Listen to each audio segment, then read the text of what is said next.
Salut à tous, c'est Bismart. On est parti. Alors, comme je vous le disais, et comme on le fait de temps en temps, petite série d'interviews. Et puis, demain, on reviendra sur nos débats. Petite série d'interviews, alors très variée. On va démarrer, mais je vous en parlais hier, avec une petite surprise. Mais moi, ça m'intéresse beaucoup. Vous allez voir. On va démarrer avec ça tranquillement, avec un jeune homme de 16 ans.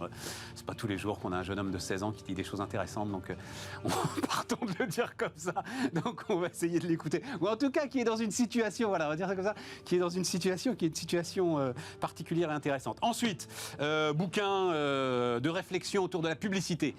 Publicité dans le monde nouveau. Qu'est-ce que ça veut dire? Ça veut dire que Irène Grenet, alors elle est haut fonctionnaire, mais elle a aussi travaillé dans des régies publicitaires, notamment dans le service public, pense que c'est la revanche de la pub. C'est quoi le monde nouveau? C'est l'ensemble aujourd'hui des nouvelles injonctions qui pèsent sur les entreprises. On en parle évidemment très souvent, responsabilité sociale et environnementale, mais pas seulement. Écrire un récit d'entreprise, donner du sens. Ce qui est indispensable, nous dit-on de plus en plus, pour attirer justement les jeunes générations. Donc voilà. Et puis ensuite, matières premières alimentaires. Didier Nedelec, expert sur ces questions, viendra discuter avec nous de ce qui est en train de se passer. C'est absolument passionnant. Je vous donnerai, là j'ai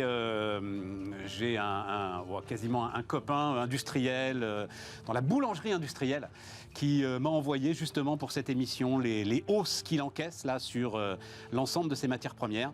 Donc on va discuter de tout ça avec Didier Nedelec. Il y a les agriculteurs allemands qui sont en train de monter au créneau, qui demandent à la Commission européenne de suspendre l'ensemble de leurs dispositions qui freinent aujourd'hui la production, mais on verra ça. Et puis ils veulent une enquête aussi sur le prix des engrais.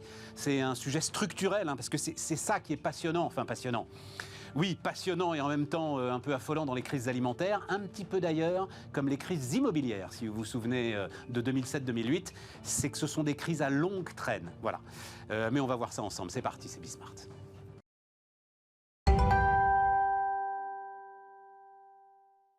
Et donc, on démarre avec Elliot Papadiamandis. Salut Elliot. Bonjour. Elliot, donc tu as 16 ans. Oui. Maître international d'échecs. Alors, juste pour donner une idée, je ne sais pas si tu as le chiffre en tête, donc oui, surtout, oui. Vous êtes combien maîtres internationaux d'échecs dans le monde? Dans le monde alors en France En France, je dirais 100. Ouais, voilà, c'est ça. Oui, 50, 60. Et c'est un truc de... On dit beaucoup, les ingénieurs, notamment, pardon à l'ensemble des ingénieurs, mais passé 25 ans, ça devient plus compliqué de trouver. C'est un truc de jeunes gens. Enfin, c'est-à-dire, vous êtes, c'est exceptionnel d'être maître international à 16 ans, ou en fait... il y en a très peu en France. Il y en a très peu en France. Donc il y a 5 titrés dans les moins de 20 ans en France. Donc c'est très peu. Et sinon, dans le monde, il y en a beaucoup, mais c'est assez rare d'être à cet âge-là. Alors pourquoi est-ce que tu es là, Elliot? C'est parce que, alors j'ai écrit ça, j'ai appelé ça « Il n'y a pas qu'Mbappé dans la vie ». Oui. Tu vas raconter un petit peu ce que c'est que la vie d'un maître international, les entraînements, le tour d'Europe que tu dois faire. Mais tu as envoyé un post sur LinkedIn, on va le voir d'ailleurs, ce post, qui a créé un buzz incroyable. Oui. Incroyable. Alors là, on ne peut pas le lire, il est sur l'écran, mais tu peux le dire d'un mot, ce que tu disais? En fait, c'est un poste de recherche de sponsors. Donc parce que je fais beaucoup de tournois en Europe et dans le monde grâce aux échecs. Je fais environ 15 tournois par an, donc je recherche un sponsor pour financer ça. Tu vas raconter ça, mais ton poste, c'est pas ce que tu dis. Oui. Sur ton poste, tu dis voilà, moi je connais pas bien LinkedIn.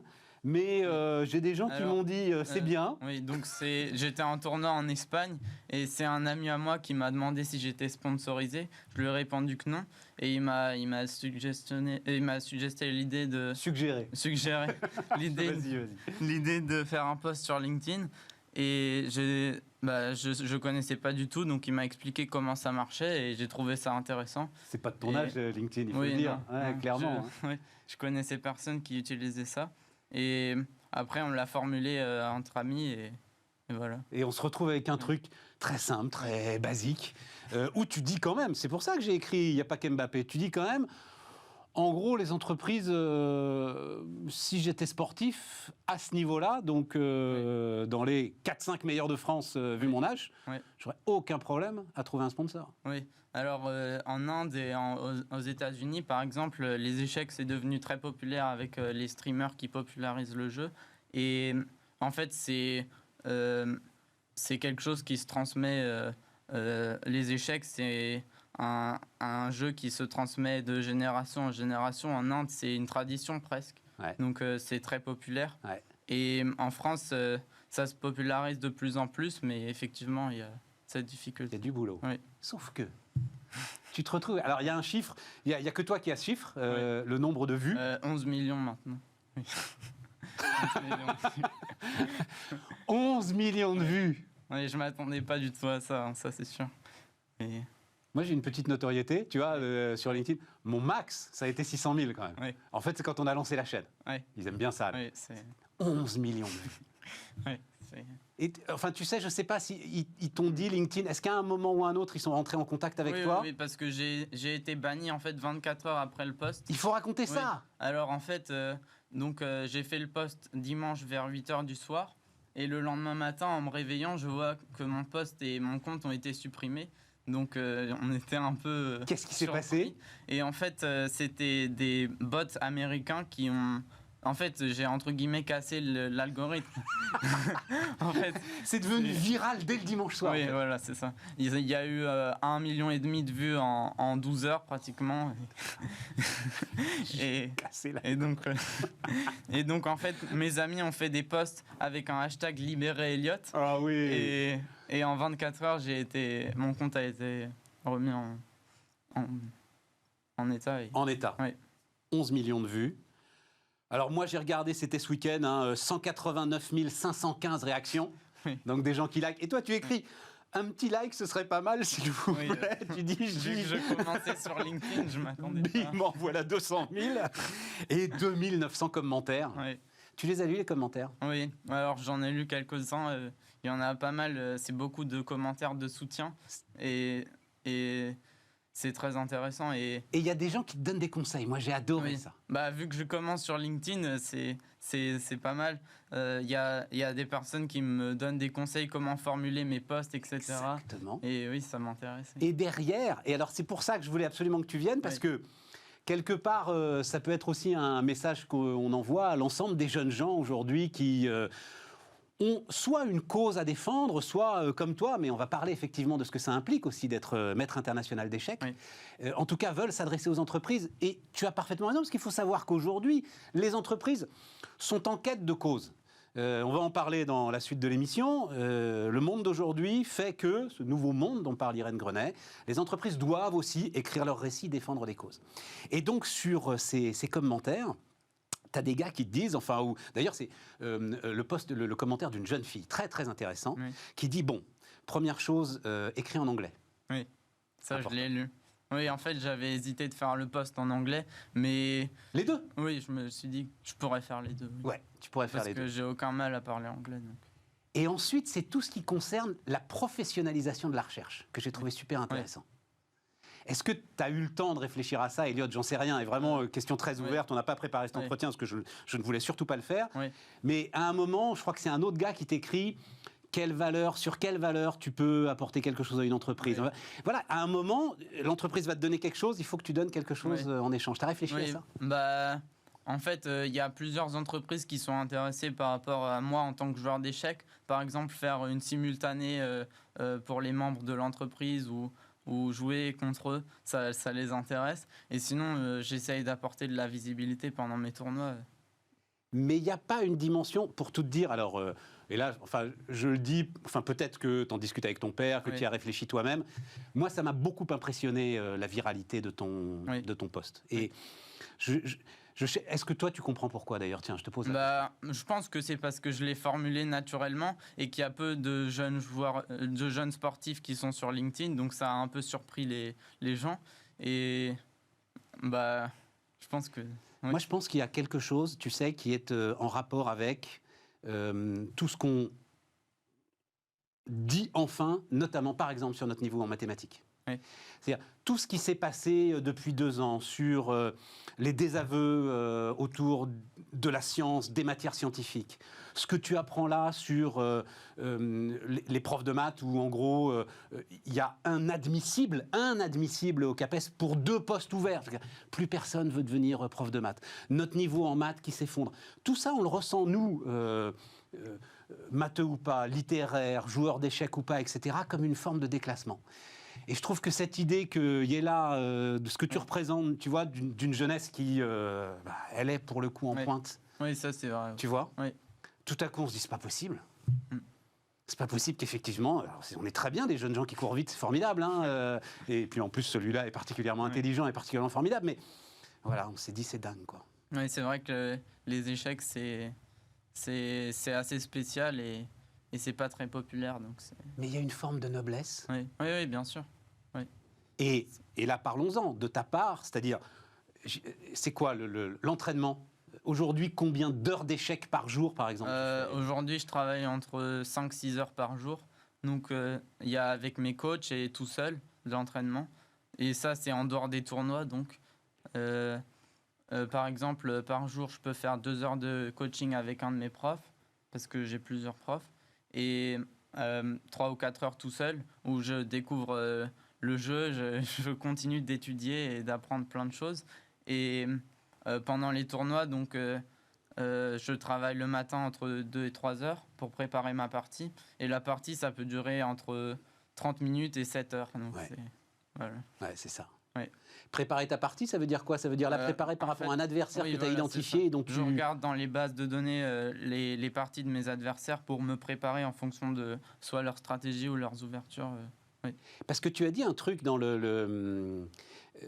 dans ce dont tu as besoin. Donc il y a le financement de ces... Donc c'est ça, c'est 15 tournois à peu près en Europe par an. 15 tournois par an, voilà. c'est ça. Donc il y a le financement de ces 15 tournois, tu as 16 ans, tu es majeur, il faut que tu emmènes ton père, ou enfin voilà, il faut qu'il y ait un parent avec toi. Il y a le coaching, et tu dis aussi un ordinateur capable de travailler sur des moteurs d'analyse très puissants dans le cloud. Oui, alors ça c'est en fait l'ordinateur qui analyse les positions et qui analyse les parties. Donc ça c'est quelque chose qui n'est pas gratuit aussi, vu que c'est un ordinateur puissant dans le cloud qui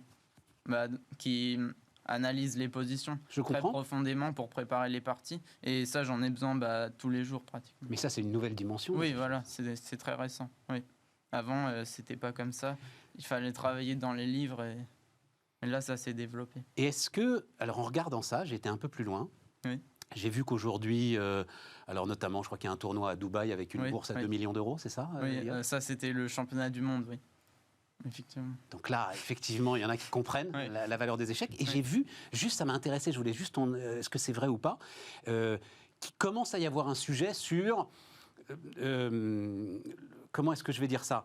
Le fait qu'il y ait des joueurs connectés. Enfin, le fait que la puissance des ordinateurs, la puissance des objets connectés, qui commence à y avoir un certain nombre de questions sur le fait de savoir est-ce que tous les joueurs sont vraiment à égalité devant l'échiquier ? Oui, parce que donc il y a... Le jeu en ligne s'est beaucoup popularisé pendant le Covid et maintenant il y a même des tournois en ligne avec des cash prize etc. Et le fait qu'il y ait des ordinateurs puissants pour nous aider aux échecs, ça accentue le fait que la mémoire c'est important pour se souvenir de tout ce qu'on regarde la journée. Par exemple, les stratégies et les ouvertures qu'on regarde pour préparer une partie, c'est accentué par le fait qu'il y a de plus en plus d'ordi puissants. Et donc, ça va être une course à la puissance de calcul aussi, cette histoire-là. Oui, exactement. Ce qui modifie un petit peu la pureté. Mais à aucun moment, quand vous êtes face à face avec un échiquier en face, à aucun moment, pour l'instant, ces histoires ne rentrent en ligne de compte. Ça, c'est... Pour l'instant. Oui. Tout est dans la... Pour l'instant. Enfin, tu connais évidemment l'histoire de... Tu dis un sport d'ailleurs, toi, ou un jeu ? Un sport, oui. Un sport. Tu connais l'histoire de ton sport, la fameuse finale 72, Spassky Fischer, et où là, on nous dit qu'il y a des mages, enfin c'est Fischer d'ailleurs, qui dit qu'il y a des mages qui rentrent dans son cerveau, des choses comme ça et tout. Oui, il a voulu changer de salle pour jouer. Ouais, ça viendra peut-être. Oui. Bon. Ça a marché, ton histoire? C'est-à-dire Oui. que tu as là des pistes sérieuses? Oui, on a beaucoup d'offres et là, c'est plutôt mon père qui gère ça, mais on a beaucoup d'offres et pour l'instant, rien de concret, mais oui, ça va se faire. Bon. Ben, j'espère que cet entretien va t'aider en tout cas. Oui, merci. Et puis surtout, allez-y. Allez-y les gars, allez-y. C'est la bonne méthode. Oui. Effectivement, mais allez lire les commentaires sous le post d'Eliott. Il y a des gens formidables qui donnent des tips très très intéressants pour essayer de parler aux entreprises. Merci Eliott d'être venu nous voir. On continue Bismart les amis.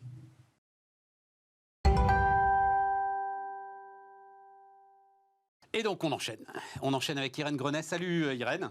Bonjour Stéphane. Donc j'ai appelé ça la revanche de la pub. Donc Irène, haut fonctionnaire, mais tu as été, enfin mais c'est bien déjà.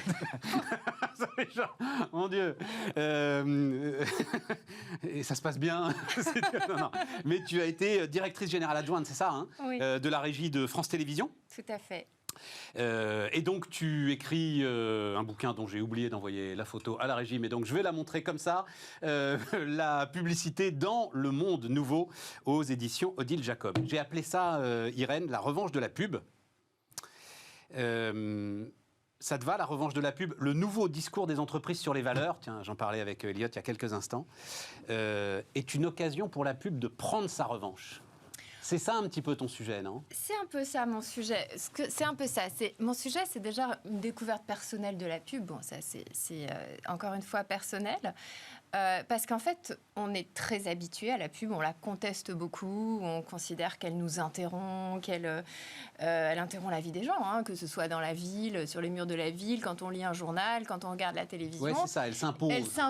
Elle s'impose, et finalement, on la prend souvent... moins quand on travaille dans le métier, comme ça a été mon cas, mais on la prend souvent par des choses négatives. Et je me suis dit, c'est quand même un objet assez intéressant, la pub. C'est un objet assez... Je trouve que c'est une trouvaille assez géniale. En fait, l'idée, c'est de prendre un produit ou un service, et au lieu d'en parler de manière... directe, sur ses qualités fonctionnelles, sur ce qu'il peut faire, éventuellement sur son prix, on fait appel à ce supplément d'âme qui fait appel à l'imaginaire. Et donc, c'est en ça que je soutiens, et comme d'autres l'ont fait avant moi, que c'est un objet poétique. Oui. Et je trouve que cette subversion, finalement, de l'art, hein, que c'est un art utilitaire, le beau doit servir l'utile, je trouve que déjà ça, c'est extrêmement intéressant. Après, il y a toute la critique. Mais ce point de départ, moi, j'ai trouvé ça absolument passionnant. J'ai du mal avec l'histoire de l'art quand même. Alors, tu en écris de longues pages pour essayer de nous convaincre. Et alors, surtout, École normale supérieure, donc tu convoques les grands auteurs. Hein, voilà, je n'affirme rien, je convoque les grands auteurs pour dire oui, c'est un art. J'ai quand même du mal. Alors, l'art, c'est ce que je dis d'ailleurs, plus que l'art, je parle de la poésie. La poésie, c'est, encore une fois, c'est ce que je disais. C'est-à-dire qu'on ne parle pas de quelque chose de réel, on fait appel à l'imaginaire. Et pour ça, il y a un certain nombre de méthodes rhétoriques qu'on apprend quand on fait du français à l'école, au lycée, et puis qu'on apprend aussi quand on est un créatif en publicité. Ces méthodes, elles sont extrêmement classiques. C'est l'allitération, car glace répare, car glace remplace. C'est le décalage.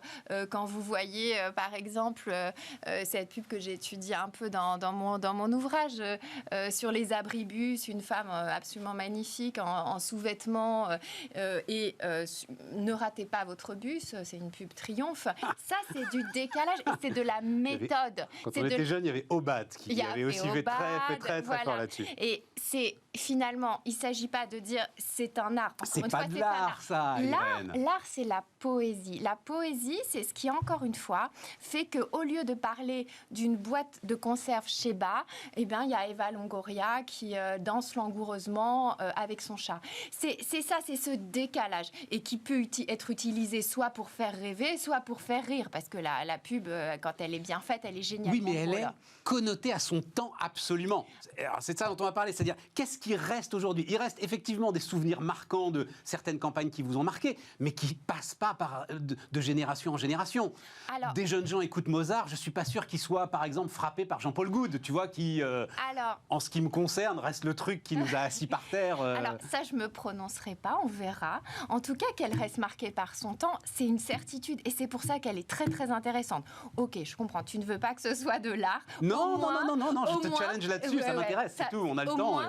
Au moins, ce qui est très très intéressant, c'est que la pub, donc c'est encore une fois utilitaire, c'est contrairement à l'art qui est complètement libre, enfin c'est un peu caricatural, mais elle a un jeu de contraintes qui est énorme. C'est-à-dire que non seulement il y a, quel que soit son support, il y a un budget, il y a des contraintes formelles, que ce soit de l'affichage, le display, enfin absolument tous les supports ont leurs contraintes propres, donc, et puis il y a des contraintes budgétaires, mais c'est surtout qu'elle doit parler non seulement bien de la marque, mais en plus elle doit parler au consommateur, donc elle doit être efficace. Ouais. Et donc c'est pour ça que c'est extrêmement intéressant, à défaut de plaire à tous, c'est que elle reflète nécessairement, elle doit connaître le consommateur. Et pour ça, elle fait appel à ce qu'on appelle des stéréotypes, des idéaltypes, alors le retraité dynamique, la femme active, tout ce qu'on veut. Et ces stéréotypes, ils évoluent dans le temps. Ouais. Donc c'est très intéressant pour, de toute façon, qu'on l'aime ou pas, pour scruter une époque. Et c'est un reflet, qu'on le veuille ou non. Après, ce qui est intéressant aussi, c'est que ces reflets, la grande question de la pub aujourd'hui aussi, enfin c'est une des questions, il y en a énormément, mais c'est de savoir si elle est progressiste ou avant-gardiste. Attends, on va y aller. On va y aller, on a le temps. En tout cas, elle reflète une époque. Mais voilà. Tu dis d'ailleurs très justement, donc tu fais la première partie du bouquin d'ailleurs, autour de la contestation de la pub, enfin la contestation classique telle qu'on a pu la connaître très très tôt d'ailleurs. Tu dis dès le début en fait, dès les premières publicités, et tu le résumes quand même d'un élément. Si la critique de la pub demeure un fil rouge qui traverse les décennies, c'est sans doute qu'on reste convaincu de son efficacité. Tout à fait. Tout à fait. Parce qu'à la fin, dans ce que tu disais, son champ de contraintes, il faut aussi que Shiba, c'est de la nourriture pour chat, c'est ça Shiba, oui, voilà, c'est de la nourriture pour chat. Nourriture pour chat, comme quoi ça marche, j'ai pas de chat. Comme quoi ça marche. Il faut qu'ils en vendent plus, quoi. Exactement. C'est ça le truc. Exactement. Mais la critique de la pub, je suis absolument d'accord. Pour moi, comme elle perdure, et d'ailleurs, je détermine, il y a plusieurs générations d'anti-pubs. Il y a des anti-pubs très critiques, traditionnelles, qui sont nées en même temps que la pub. Parce que la pub, il faut voir que c'est une construction historique. C'est le début de la société industrielle. Quand la problématique économique, finalement, elle s'est déplacée de la production vers la consommation. Ouais. Les voitures sont devenues plus faciles. Tu dis c'est Balzac, César Birotteau. C'est César Birotteau. César Birotteau. Et les voitures sont devenues sans doute plus Zola faciles. Au bonheur des dames. Exactement, voilà. Exactement. Et surtout, il est devenu plus difficile de vendre que de produire, parce qu'avec, encore une fois, la révolution industrielle. Donc, le problème, il faut vraiment jamais oublier ça. La pub, elle est là, c'est un truisme, mais elle est là pour faire consommer. Donc, évidemment, elle a ses détracteurs depuis le départ. Et puis, on peut en reparler après. Aujourd'hui, quand il y a une mise en doute quand même assez fondamentale de la viabilité de notre système productif, a fortiori. Mais tu dis système spoliateur. La publicité incarne, malgré elle, malgré elle, je ne suis pas sûr, mais incarne un système spoliateur. Forcément, c'est fort, spoliateur. Spoliateur, c'est-à-dire qu'on prend aux autres. Spoliateur, alors c'est un terme que je prends, pour le coup, à Hannah Arendt, qui n'a pas parlé de la pub, mais qui a parlé de la société de consommation. L'idée de spoliation, c'est celle-ci, c'est-à-dire que finalement, comme on doit faire vendre, tous les moyens sont bons. Et du coup, il faut inventer des besoins. C'est absolument toute la critique contemporaine, c'est ultra contemporain, c'est toutes les discussions qu'il y a eu sur la Convention citoyenne sur le climat. C'est quelle est aujourd'hui, a fortiori, mais c'était le cas depuis les années 60, la légitimité à faire surconsommer. Et donc, c'est quand même des sujets assez lourds. À faire consommer. Surconsommer, j'en sais rien. J'ai jamais su, moi, où ça commençait la surconsommation. Non, c'est une vraie question. C'est une vraie question. Mais alors, des trucs. Alors, encore une fois, pardon, je le dis une deuxième fois, mais bouquin de Normalienne, c'est pas toujours. Et donc, mais là, je trouve ça très intéressant. Ce qui choque de manière diffuse dans le modèle économique de la publicité, c'est l'assujettissement par le produit du sujet de raison qu'est l'homme. C'est cette interversion ressentie entre la domination de l'homme et la domination des choses. Alors, moi, je trouve que c'est un point qui est très intéressant. Et là encore, ça, c'est toi qui l'écris, ça, c'est pas Hannah Arendt. C'est moi. Oui, non, mais c'est pas une citation, ça. Donc, le sujet, c'est celui-là. Dans une transaction classique, quand on va acheter du pain à la boulangerie, on achète du pain et le sujet, c'est nous. Et le produit, c'est le pain. Et on achète du pain parce qu'on a faim. Et on pour achète le du pain manger. parce qu'on a faim. Exactement. Dans la publicité, on est dans B2B, la transaction, c'est là que c'est une invention quand même assez géniale. Il faut quand même revenir toujours aux bases. Dans la transaction publicitaire, le produit, c'est le temps de cerveau disponible. C'est la formule de Patrick Lelay est géniale de ce point de vue-là. C'est le temps de cerveau disponible qu'on vend à l'annonceur. Et a fortiori, quand il y a de la data derrière, non seulement c'est du temps de cerveau disponible, mais c'est la donnée personnelle du consommateur que l'on vend à l'annonceur. Parce que finalement... Attends, on va y aller sur la donnée, parce que là aussi tu dis des choses super pertinentes. Mais restons sur cette réification, c'est-à-dire le sujet, c'est le produit se rend désirable. Voilà. A priori, je n'en ai pas besoin. C'est ça le truc. Tout à fait. Voilà. Ça, c'est et donc l'objet de la pub. On va créer le désir et donc assujettir l'homme au produit. Exactement. C'est Apple. C'est Apple, exactement. C'est le truc qui nous fait dépenser plus de 1 000 euros pour un appareil mobile. C'est aussi les émeutes Nutella, juste avant les Gilets jaunes, en 2018. Il y a je pense qu'il y avait une baisse de prix, ou je ne sais pas exactement. Absolument, il y a eu Intermarché, c'était une promo. des émeutes. Tout à fait. Et alors que les autres pâtes à tartiner sont moins chères et ne créent pas cette envie, ce désir, là, c'est vraiment... la caricature de l'efficacité de la pub, pour ceux qui en doutaient, en tout cas de la capacité de la marque à susciter le désir. Ouais, c'est très impressionnant. Et donc, on en vient au cœur de ton sujet, c'est tout ce qu'on vient de se décrire va être mis là, est en train d'être mis au service de ce qu'il faut bien appeler, et je ne vais pas le définir plus loin que ça, le bien. Ouais, alors... C'est des sujets qui sont très lourds, très intéressants et qui sont, un peu traités comme la tarte à la crème du moment. La raison d'être, le bien commun, on en a, quand on travaille dans la communication, il y a des fois, on en a un petit peu marre, il faut dire les choses. Je le confirme. Mais je pense que ça doit être traité de manière à la fois très sérieuse et très profonde, parce que pour moi, c'est quelque chose de profond. Le sujet, c'est le suivant.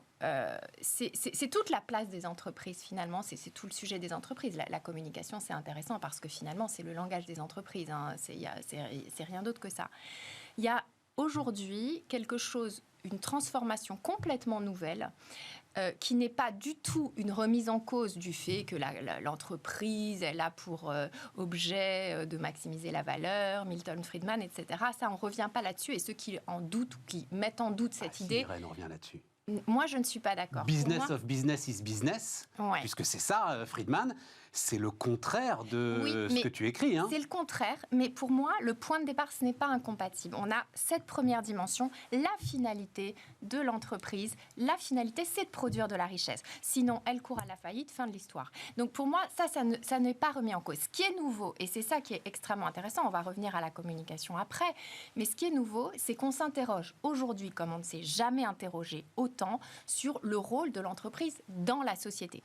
Donc il y en a plusieurs de rôles dans la société. Il y a un rôle qui est absolument pas trivial, qui est de créer des emplois et de verser des salaires. Quand on est dans une société qui est à la recherche du plein emploi et qui se pose des questions de pouvoir d'achat, c'est pas trivial, et accessoirement qui verse des cotisations sociales pour financer notre système de protection. Ça, c'est le premier, disons, rôle social de l'entreprise. Il y a un deuxième rôle qui est assez intéressant et qui est toute la problématique de la RSE, qui est de se dire, OK, vous produisez de la richesse, mais la fin ne justifie pas les moyens. Il faut annuler, éliminer, en tout cas limiter ce qu'on appelle les externalités négatives, le gaspillage, l'impact, le gaspillage des ressources, l'exploitation des travailleurs, la pollution. Donc ça, il faut limiter. Et puis il y a un dernier point, et là j'en viens à la raison d'être, j'en viens à ce bien commun que tu évoquais, c'est encore autre chose, ça va au-delà. On ne fait pas que limiter les externalités productives, on considère que les entreprises, elles ont un rôle dans la fabrication du bien commun. Et donc, c'est une vraie révolution. C'est-à-dire que le bien commun, ce n'est pas que, top-down. C'est-à-dire, ça ne vient pas du haut de l'État, des collectivités publiques vers le citoyen. C'est une construction en droit en France, ça a été beaucoup travaillé à partir de la loi Pacte, évidemment, et du sujet de et en économie. Et en économie, Jean etc. Tirole est aujourd'hui un des grands théoriciens du bien commun. Mais ça tire d'ailleurs, on dit que c'est nouveau, mais ça tire, ça plonge ses racines dans des pensées beaucoup plus anciennes, beaucoup plus profondes. La doctrine sociale de l'Église, on n'en est pas très loin. L'idée de subsidiarité, quoi qu'on pense, hein, il n'y a pas de prosélytisme, mais quoi qu'on pense, l'idée de subsidiarité. Et ce qui est très important, c'est que le bien commun peut être construit par tous. Et pour une organisation, c'est totalement fondamental. C'est-à-dire que finalement, la contribution à la transition alimentaire, au progrès humain, tout ce qu'on lit dans les raisons d'être des entreprises, c'est véritablement, c'est pas le slogan qui est intéressant, c'est pas in fine ce qui va arriver, c'est l'idée que la transformation, l'organisation s'est mise en marche pour que tout ce qu'on appelle les fameuses parties prenantes, moi j'aime bien parler aussi des parties manquantes, parce que c'est pas que celles qui sont autour de la table, c'est aussi celles qui sont derrière, et eh bien elles participent à cette construction du bien commun. J'ai jamais entendu ça, les parties manquantes. Irène, c'est qui parce que dans les parties prenantes, il y a tout le monde, a priori. Dans les parties manquantes, on peut imaginer, alors c'est un peu un jeu de mots, oui, mais on juste peut imaginer... rapidement. Non, mais rapidement, quand on dit les parties prenantes dans une entreprise, quand on fait un exercice de cartographie de raison d'être, en gros, on prend pas simplement ses clients, on prend ses collaborateurs, on prend ses actionnaires, ça on le prenait depuis le début, on prend ses fournisseurs, on Bien prend sûr, l'écosystème dans lequel on est, la structure politique. Là où la raison d'être, potentiellement, elle prétend agir sur un bien commun, alors on peut donner d'autres termes, c'est que dans le bien commun, il y a aussi ceux qui sont laissés pour compte, qui n'ont pas forcément accès aux produits ou aux services de l'entreprise, et on peut considérer légitimement, et ça c'est une vraie... On peut ou pas, mais ce que je veux dire, c'est que on est toujours parti de l'idée que l'idée, c'est la maximisation de la richesse. Mais oui, mais c'est pas incompatible. Bon, c'est pas, le débat est passionnant, mais c'est pas tellement notre sujet. Notre sujet, c'est la pub. C'est vrai. Mais pardon de le dire comme ça, mais on peut pas dire tout et son contraire.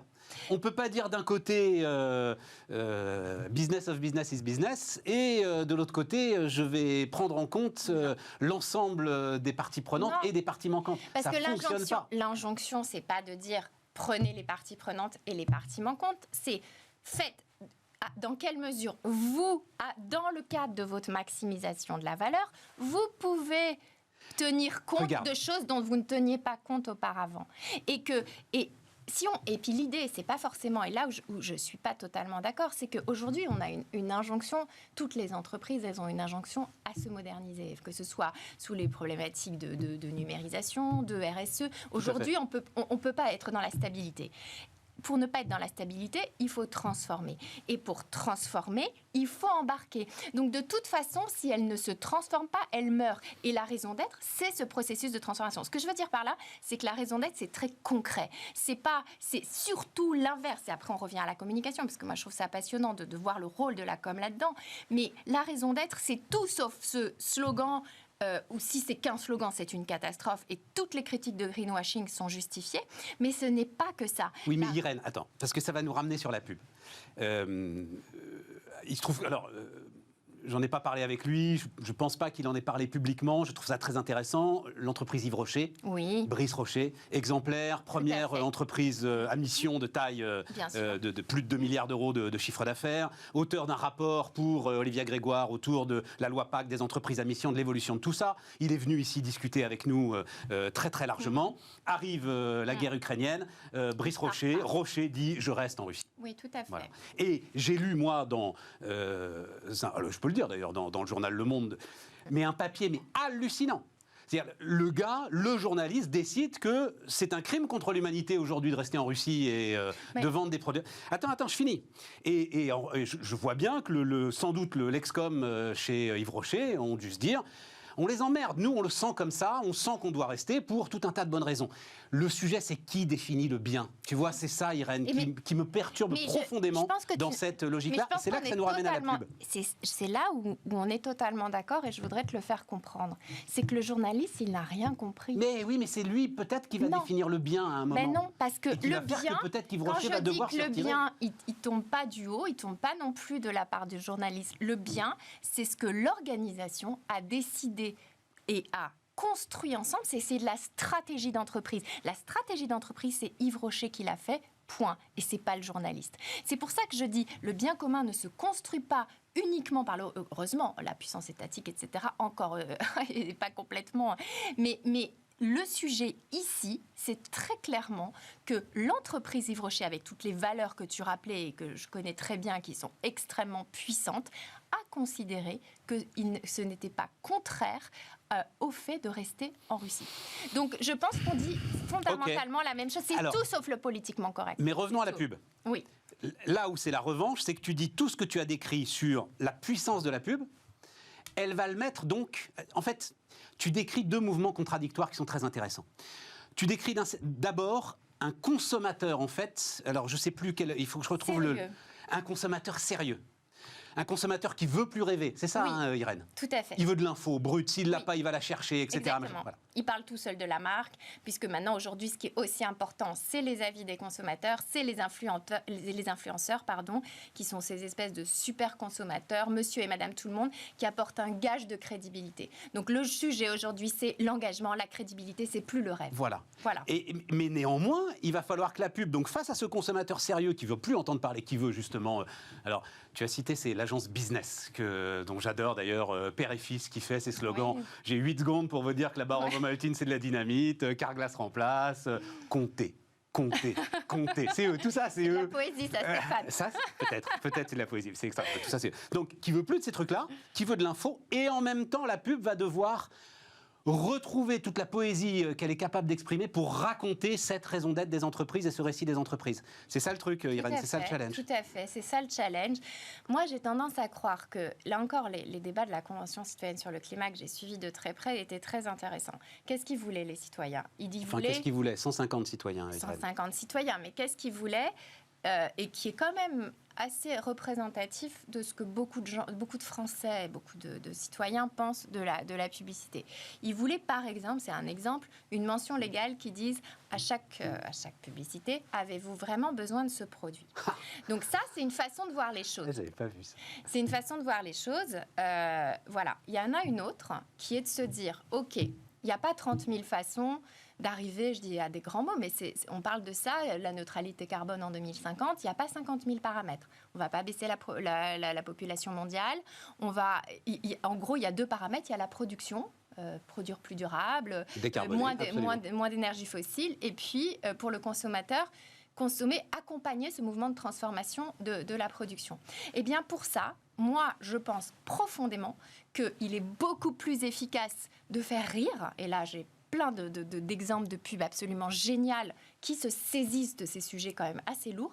C'est beaucoup plus efficace qu'une mention légale comme celle qui est demandée par les citoyens. C'est ça que je veux dire dans la publicité. C'est ça que je veux dire. Évidemment, c'est pas elle qui va le faire, le discours. On ne demande pas à la publicité d'être politique. On lui demande de faire rêver comme elle l'a fait pendant des décennies sur le rêve matérialiste, de manière extrêmement critiquable pour certains, d'où toutes ces critiques de l'anti-pub. Mais de la même manière qu'elle a fait rêver, qu'elle fasse envie, qu'elle donne envie de cette nouvelle modalité de production, des nouvelles modalités de consommation. C'est ça. Et en tout cas, elle le fera de manière beaucoup plus efficace qu'en étant informative. Et si elle le fait, c'est le signe aussi que les entreprises auront pris ce sujet au sérieux et vraiment au sérieux parce qu'elles auront donné comme... je crois que ça s'appelle un brief, c'est ça. Voilà. Le brief donné à l'agence de pub, ce sera...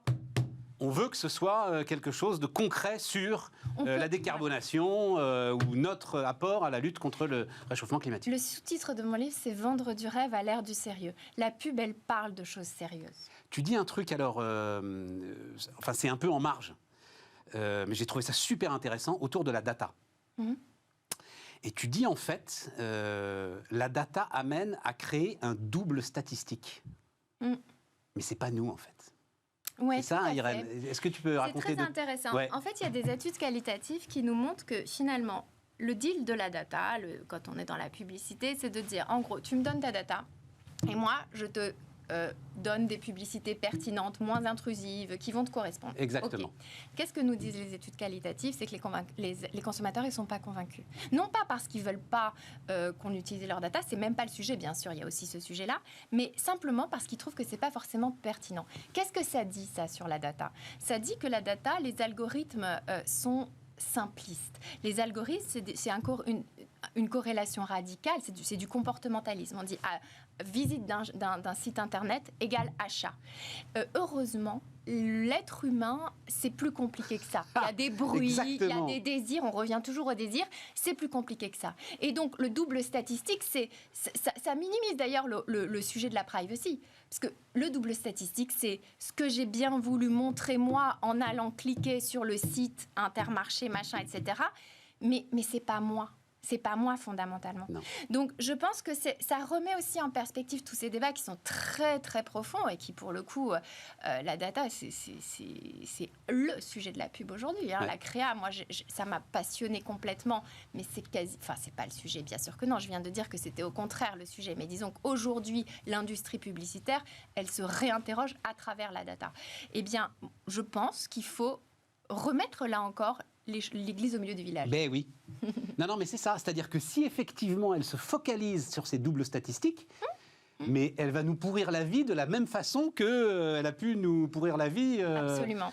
à la radio le matin quand on se réveillait. Les algorithmes sont idiots. Les algorithmes sont idiots. Alors pour l'instant, Dominique Cardon, le sociologue qui dit ce nom, et j'aime beaucoup ce. Alors, ils sont idiots pour l'instant ou Non, pour moi, profondément. Profondément, Ils sont idiots. Je critique pas. C'est pas du tout un discours passif. Moi, je crois profondément à la data parce que c'est par ailleurs.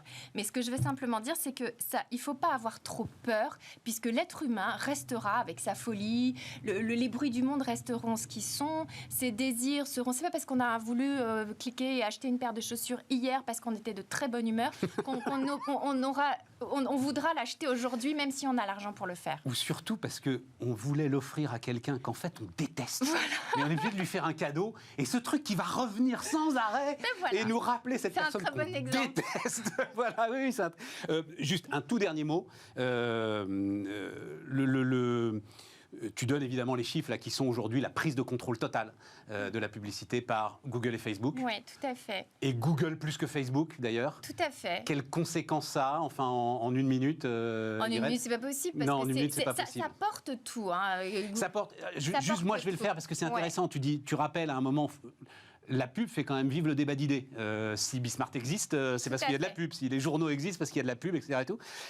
Et là, tout ça concentré entre les mains d'un seul acteur, en l'occurrence Google, il y a une inquiétude majeure. Je dirais qu'il y a deux sujets. Un, ça rappelle que la pub dans l'économie mondiale, parce que Google et Facebook, c'est deux immenses régies publicitaires. Donc déjà, la place de la pub dans l'économie mondiale, juste un chiffre sur lequel je suis tombée l'autre jour, la capitalisation boursière de Google, des GAFAM, c'est le troisième PIB, la somme de leur capitalisation, c'est le troisième PIB derrière les États-Unis et la Chine. Google et Facebook étant des revenus prospérant à partir de revenus publicitaires, ça donne une idée de ce que représente la pub dans l'économie mondiale. Ça, c'est un premier élément. Non, mais très intéressant. Deuxième élément extrêmement important, ça pose, c'est pas le sujet ici, mais j'en parle quand même un petit peu, ça pose des questions lourdes en matière de financement des médias. C'est un autre sujet, mais et là encore, qui fait que la pub est devenue quelque chose de très sérieux.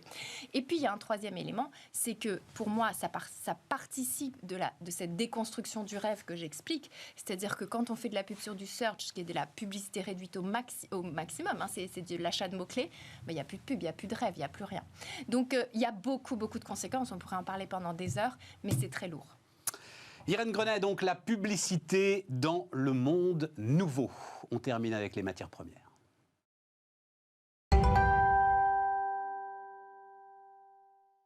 Et donc on repart, dernière partie autour de, alors j'ai appelé ça Didier Nedelec. Salut Didier. Bonjour. Expert matières premières agricoles. J'ai appelé ça l'inéluctable crise alimentaire. C'est-à-dire, c'est là-dessus que je voulais commencer. C'est comme les crises immobilières. Il y a une traîne qui a démarré. Il y a longtemps. Que rien ne peut arrêter. Voilà. On ne va pas faire pousser plus vite le blé. Non. On ne va pas ensemencer des terres qui n'ont pas été ensemencées. On ne va pas mettre de l'engrais là où il n'y en a pas eu. C'est-à-dire, là, on est parti pour quoi ? Pour 2-3 ans, obligatoirement, de cycles agricoles fortement perturbés. C'est probable. C'est probable. Maintenant, l'agriculture nous a habitués à des surprises totalement incroyables. Donc, oui, mais tu ne fais pas pousser le blé en hiver. Non, mais la météo peut nous aider à certains moments et faire produire 10% de plus au niveau mondial si on a une météo parfaite. Ce qui n'est pas le cas à l'heure actuelle. Ouais. Mais bon, on ne sait jamais. La météo est assez remarquable. C'est-à-dire qu'on parle toujours des événements qui sont négatifs. Maintenant, on a aussi quelques années très positives. on n'en prend pas de chemin à très court terme. Ouais, voilà, Et c'est ça. factuellement, on voit de plus en plus d'impact du climat sur les moissons aux quatre coins du monde. Et c'est vrai qu'aujourd'hui, la situation est particulièrement dangereuse dans les mois qui viennent. Parce qu'il faut être clair, la crise, elle n'a pas commencé. Les gens sont sidérés quand je dis ça, mais factuellement aujourd'hui, nous sommes sur la crise d'avant. Alors, je m'explique rapidement. C'est quoi la crise d'avant? Alors vas-y, ouais. Alors, je m'explique rapidement. Quand on s'est rencontrés il y a quelques années en arrière, je vous avais annoncé qu'on avait quand même une chance énorme, c'est que tous les ans, on réussissait à produire l'équivalent de la consommation de l'Allemagne, qui est juste l'augmentation de la démographie mondiale, ce qui était un miracle renouvelé chaque année. Alors l'an dernier déjà, ça a été un peu plus compliqué, c'est-à-dire qu'on a eu un problème météorologique au niveau de l'Amérique du Nord, qui a beaucoup impacté les récoltes.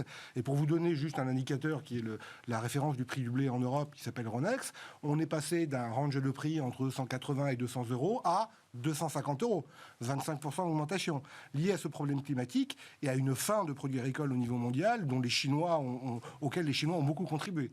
Et donc on est arrivé au moment de la crise ukrainienne avec déjà une situation mondiale qui était extrêmement tendue. Dans ce cadre-là, qu'est-ce qui s'est passé?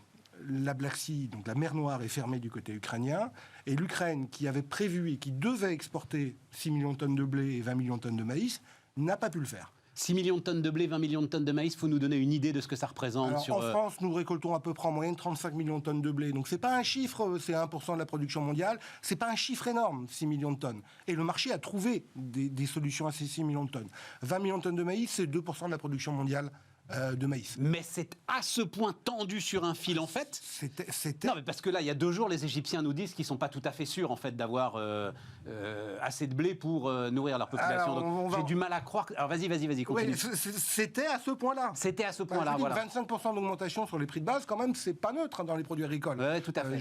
On pourrait parler des entreprises françaises qui Mais achètent... là, enfin, de ce que je comprends de l'Égypte, c'est même pas une question de prix, c'est une question de disponibilité, tout simplement. Alors là, on va arriver à la phase d'après, la prochaine phase. Donc là, aujourd'hui, on en est où? Alors déjà, il ne faut pas oublier qu'on a des récoltes. C'est-à-dire qu'on a semé l'été dernier du blé, de l'orge, du colza un peu partout dans le monde, en particulier dans l'hémisphère nord, qu'on est à la fin du cycle et qu'on va faire les moissons au mois de juillet. Ouais. On croise les doigts pour que ça se passe bien. Bon, vous voyez déjà en France, qui est quand même un des plus grands producteurs mondiaux, la semaine dernière, il faisait très chaud. Là, on a de la pluie de nouveau. Bon, c'est pas parfait comme temps. Alors, elle est pas. C'est jamais parfait. Ouais, mais bon, là, quand même, il a fait Là, c'est dur, là. il a fait vraiment chaud et on a perdu quelques quintaux, comme disent les paysans. Maintenant, on n'est pas à l'abri, encore une fois, de rattraper un peu tout ça. Donc, on a ces récoltes à faire, ce qui n'est pas gagné. Et puis après, on aura la récolte d'automne, donc la récolte de maïs, qui est la première céréale mondiale en volume. Et là, il faut absolument que ça se passe bien. Et aujourd'hui, factuellement, à l'échelle mondiale, c'est pas génial. La climato nous aide pas.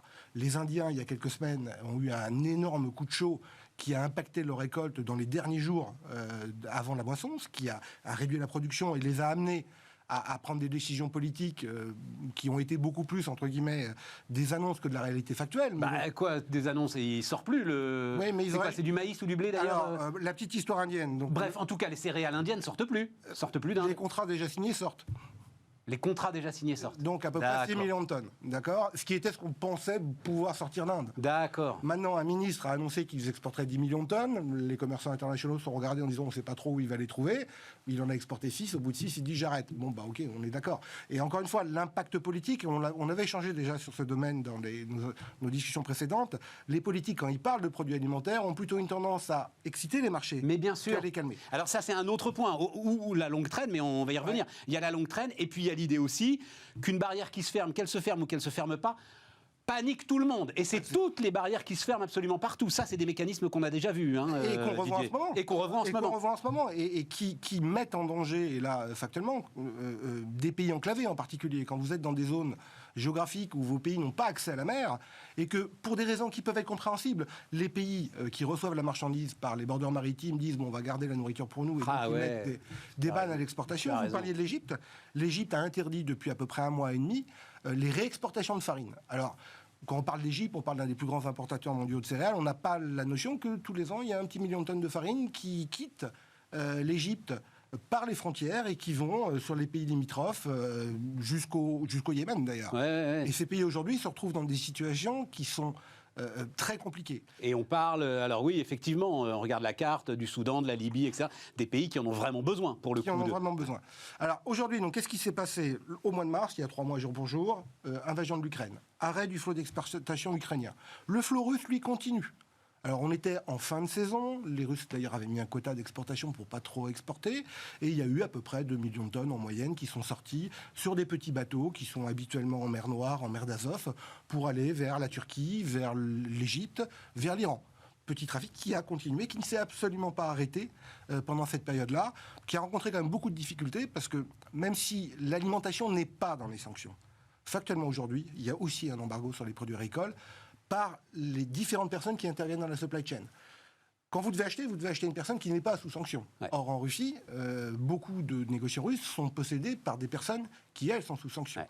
Le réseau de trains russes, de wagons russes, est possédé par une société qui est Transmash Holding, absolument. Et donc là, on ne peut pas utiliser ces moyens de transport. Vous arrivez au niveau du port, le bateau qui doit venir, il doit être assuré.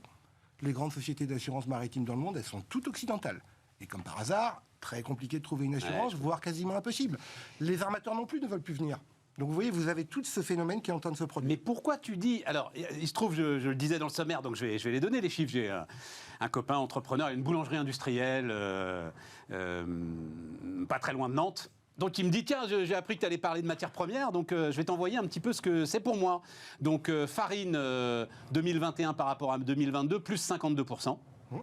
Sucre, c'est plus raisonnable, plus 6,8%. Beurre, plus 108%. Pommes en vrac, 7,2%. Pommes en stick, je ne sais pas ce que c'est, il m'expliquera, plus 9%. Œufs liquides, plus 93%. Et puis, alors, juste je le dis comme ça sort de là, mais carton, fond d'aluminium, sac plastique, tout ça, c'est des hausses à 2 chiffres. Et puis, évidemment, le gaz et l'électricité. Mais ça, vous connaissez les hausses. Il ne vous parle pas des transports, en plus. Ça veut dire que... Non, mais quand tu me dis... Ça veut dire qu'il n'a encore rien vu. C'est ça que tu me dis quand tu me dis qu'il ne s'est encore rien passé, ça n'a pas encore commencé. Notamment sur la farine, là, 52%. Alors, ce que je veux dire, c'est que le marché est excessivement tendu. Maintenant, on va rentrer dans une phase qui va être critique, avec des haies à sauter qui vont être de plus en plus grandes. La première, faire une récolte. Je l'ai évoqué tout à l'heure. Est-ce qu'on va l'avoir, est-ce qu'on ne va pas l'avoir? Et on n'a pas d'autre choix que d'avoir une belle récolte de blé. La deuxième chose, c'est avoir accès à la marchandise. Et là, on revient sur la région de la Black Sea. Ouais, mais ça, nous, en France, ce ne sera pas un sujet, ça, d'avoir accès à la marchandise. La Black Sea, ça exporte entre 10 et 12 millions de tonnes de céréales à partir du mois de juillet jusqu'au mois de décembre, tous les mois. Je vous rappelle, 6 millions de tonnes de blé, 20 millions de tonnes de maïs. Là, si on n'a pas accès en volume significatif à cette zone, alors je ne mets pas en doute que les Russes vont continuer à exporter un petit peu comme ils l'ont fait jusqu'à présent, mais il va falloir faire venir des grands navires. Oui, mais tu peux pas, tu n'auras pas. Ça, alors pour le coup, papier très intéressant que j'ai lu hier d'analyse militaire sur ce qui se passe aujourd'hui en mer Noire, oublie. Voilà, c'est même pas la peine, c'est pas possible. En gros, je le dis très très vite, si tu fais venir des gros bateaux, ça veut dire que tu les fais escorter. Et si tu les fais escorter, ou même, ça veut dire qu'à un moment ou à un autre, tu leur dis, il y a la protection de l'OTAN. Et à ce moment-là, tu rentres exactement dans la même situation, la même configuration quand on a eu l'histoire du ciel, voilà, Open Skies. Non, tu es à l'escalade. C'est obligé. Tu ne peux pas. L'OTAN ne donnera pas sa protection à des bateaux de commerce. C'est pas possible. Alors, pour suivre ce dossier, j'ai échangé avec quelques anciens collègues russes. Vas-y. Bien sûr. Et ils m'ont tous rappelé quelque chose. Quand il y a eu la crise du Covid, il y a 2 pays au monde qui n'ont jamais manqué de masques. La Russie et l'Ukraine. Donc, il y a plein de circuits parallèles. Ce que je veux dire, c'est que... pas pour des millions de tonnes de blé. Je vous dis, 2-3 millions de tonnes, ça s'est fait depuis le début de la crise. Ça continuera à se faire. Maintenant, aller jusqu'à 10-12, non. Ouais, d'accord, voilà, c'est ça. Non. Moi, j'estime aujourd'hui, alors encore une fois, à doigt mouillé et sans preuve, que si on fait la moitié déjà de leur potentiel d'export, ça sera une très bonne nouvelle. Pour les pays destination. Je ne parle pas, je ne porte aucun jugement de valeur. Alors l'Ukraine, elle, commence à sortir, mais des volumes minimes, par les frontières terrestres roumaines et polonaises. Donc aujourd'hui, on estime qu'ils sortent à peu près 1 million de tonnes. Tout le monde est en train de s'y mettre. Je pense qu'ils vont monter à 2 millions de tonnes par mois. C'est rien par rapport à leur potentiel précédent qui était de 6 millions de tonnes. T'as vu, il y a un problème d'écartement des... Oui, alors on change, mais bon... Écartement des rails de chemin de fer, voilà. Qui remontent au bloc soviétique. Qui remontent au bloc soviétique, exactement. Donc t'es obligé de transvaler dans les trains, là. Ouais. Alors, mais attends, parce que... Alors, pour revenir à la recette, là, il y a plein de dossiers différents, en réalité, dedans. Le dossier du blé est le dossier qu'on décrit à l'heure actuelle. Le dossier de l'œuf, c'est pas la crise actuelle. Non, oui, ça d'accord. Le dossier du beurre non plus. C'est notre grippe aviaire à nous. Voilà, okay. Mais attends, je veux rester moi sur le blé parce que les Allemands sont rentrés dans le jeu là. Ouais. Et donc hier, avant-hier, Fédération agricole allemande appelle la Commission européenne parce que c'est ça le sujet quand même de fond que tu poses finalement. Tu as commencé en nous décrivant des rendements qui doivent augmenter pour une population mondiale qui augmente. On arrive à ses limites, et au moment où on arrive aux limites, de nouvelles injonctions tombent sur les producteurs, en gros pour les pousser à moins produire. Et donc, la Fédération agricole allemande appelle la Commission à suspendre les exigences en matière de rotation des cultures. Tu vas m'expliquer ce que ça veut dire. Ce serait 500 000 tonnes de blé supplémentaires. 4% de leurs terres arables doivent rester en jachère. Ils veulent pouvoir les planter. Et puis ils veulent, ça c'est en marge, une enquête sur la fixation des prix des engrais, parce qu'ils sont sûrs qu'il y a eu cartel autour des engrais. Mais cette idée-là que c'est peut-être formidable d'avoir eu des grandes idées pour mieux produire, mais qu'il faut tout focaliser sur le plus produire. Qu'est-ce que tu dis, Didier ? Alors, je dis déjà qu'on a un problème politique. C'est bizarre de rentrer par ce biais-là sur ce dossier. C'est que moi, je l'ai vécu en parlant aux pays de destination. Les pays de destination ne comprennent pas la politique agricole européenne. Voilà. Et qu'on limite nous-mêmes notre propre production, c'est ça ? Pour eux, on a une chance immense qu'eux n'ont pas. On a de la terre, on a de l'eau, on a des agriculteurs. On est capable de produire à peu près tout et en quantité très importante. On n'est pas grand exportateur, contrairement à ce que certains disent. On exporte certains produits, on en importe d'autres. L'un de l'autre, l'Europe est autosuffisant dans toutes les productions. Ces pays-là ne comprennent pas parce qu'eux, ils n'ont pas cette chance-là. Ils ont la démographie. Et donc déjà, la décision qui a été prise de lever la jachère que tu évoquais tout à l'heure et qui a déjà été levée, alors bon, c'est des terres marginales, c'est des petites choses. Ça ne va pas avoir un impact sur la production agricole très significatif. C'est mieux que rien, mais c'est pas très significatif. Dans le même temps, c'était un très beau message vis-à-vis des pays de destination, et moi, tous me l'ont mentionné, en me disant merci, vous commencez à vous rendre compte. Après, il y a cette croyance européenne que pourquoi produire pour les autres ? Produisons pour nous, occupons-nous, faisons une belle campagne, etc., etc. Ouais, je comprends. C'est très égoïste comme approche. Et moi, je crois vraiment, et j'ai eu l'occasion de t'en parler à plusieurs reprises, c'est que les agriculteurs et toute la chaîne agricole, parce qu'il n'y a pas que les agriculteurs, sont les vrais universalistes. Les gens qui se disent, nous, on va produire.